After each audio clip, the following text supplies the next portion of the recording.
Good morning students. देखो बच्चों, आज हम बात करते हैं एल्जेब्राइक एक्सप्रेशंस की। एल्जेब्राइक एक्सप्रेशंस होते क्या हैं? देखिए बच्चों, अब तक हम अगर किसी नंबर की बात कर रहे थे तो 23, 28, 91 इस तरह कोई नंबर डिस्कस करते थे। ठीक है बच्चों, लेकिन अब जो हम बात करेंगे, मान लीजिए हमारे पास एक नंबर है 3xyz।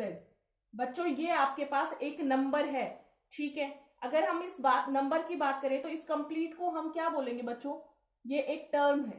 क्या है बच्चों? एक टर्म। समझ में आया? तो आपके पास 3xyz इसकी टर्म, ये एक टर्म कहलाएगी। अब बात करते हैं इस टर्म के फैक्टर्स होते हैं। क्या होते हैं बच्चों? फैक्टर्स। अगर हम बात करें फैक्टर्स की तो इस टर्म के फैक्टर क्या क्या है? 3x, y और z। तो बच्चों 3, x, y, z इसके क्या है? फैक्टर्स हैं।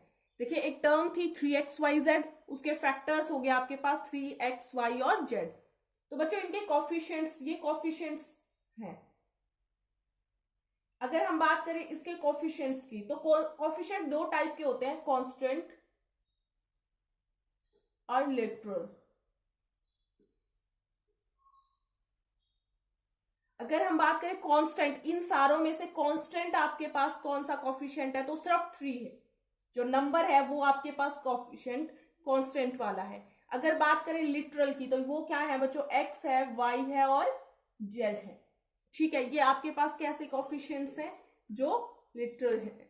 अब हम बात करते हैं बच्चों लाइक फ्रैक्शन की और अनलाइक फ्रैक्शन की। लाइक फ्रैक्शन क्या होते हैं और अनलाइक फ्रैक्शन क्या होते हैं? देखिए मैंने एक नंबर लिया 3mn, 7mn। ठीक है बच्चों, तो ये आपके पास देखो इस नंबर के पीछे भी mn लग रहा है और इस नंबर के पीछे भी mn लग रहा है। इसका मतलब ये कैसे है बच्चों? लाइक। ये लाइक एल्जेब्राइक एक्सप्रेशन है। लेकिन अगर यही नंबर आपके पास कैसे होता, देखो यहां आपके पास होता 4m और 6mn। तो देखो यहां m है सिर्फ और यहां mn है, तो ये लाइक नहीं, ये कैसे है बच्चों? फिर अनलाइक। ठीक है बच्चों, क्लियर हुआ कि लाइक फ्रैक्शन क्या होते हैं और अनलाइक फ्रैक्शन क्या होते हैं। ठीक है, देखो आज हम बात कर रहे हैं अपने चैप्टर नंबर 6 एल्जेब्राइक एक्सप्रेशन के इंट्रोडक्शन की। किसकी बच्चों? इंट्रोडक्शन की।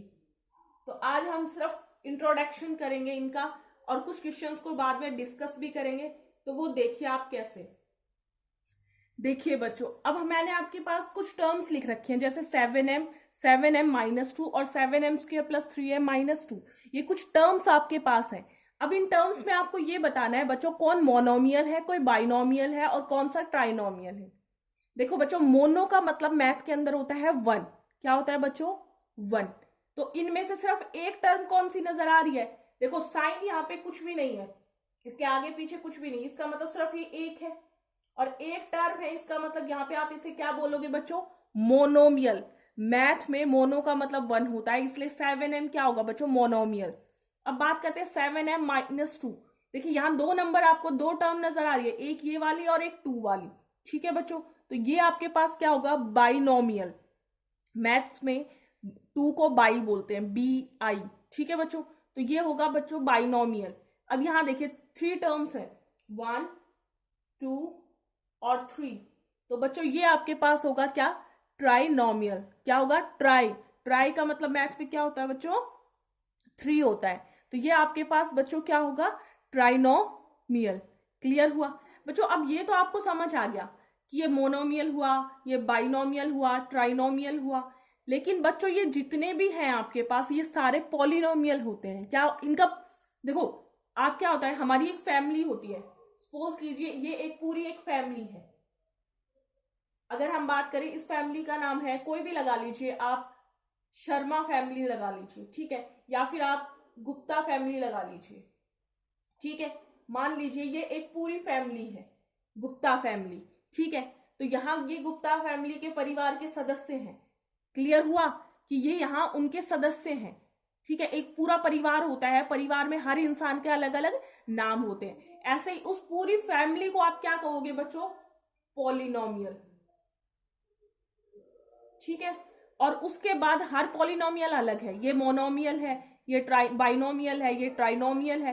क्लियर हुआ बच्चों? एक कंप्लीट जो होता है वो पॉलिनोमियल होता है और फिर उसके फर्दर नाम होते हैं। अगर मैं बात करूं क्या ये पॉलिनोमियल है, तो बिल्कुल ये सारे पॉलिनोमियल है, लेकिन इन पॉलिनोमियल का भी अपना एक अलग नाम है। ठीक है बच्चों, अब आपको क्या करना है, आपको क्वेश्चन नंबर फर्स्ट के अंदर क्या करना है, पॉलिनोमियल कौन है, ट्राइनोमियल कौन है और बाइनोमियल कौन है, इनके बारे में बताना है। ठीक है बच्चों, तो क्वेश्चन नंबर फर्स्ट आपको करना है और हमने इंट्रोडक्शन कर लिया है इस चैप्टर का। अब हम आगे बात करेंगे इसकी डिग्री की, ऑर्डर की, तो वो बच्चों हम कल करेंगे। आज की वीडियो में यहीं तक था। ये बेसिक है बच्चों, आपको अपनी नोटबुक के अंदर बुक की हेल्प से, आपके पास जो भी बुक है उस बुक की हेल्प से क्या करना है, उनको राइट डाउन करना है। ठीक है बच्चों, अब हम आगे के क्वेश्चंस को कल डिस्कस करेंगे। Thank you.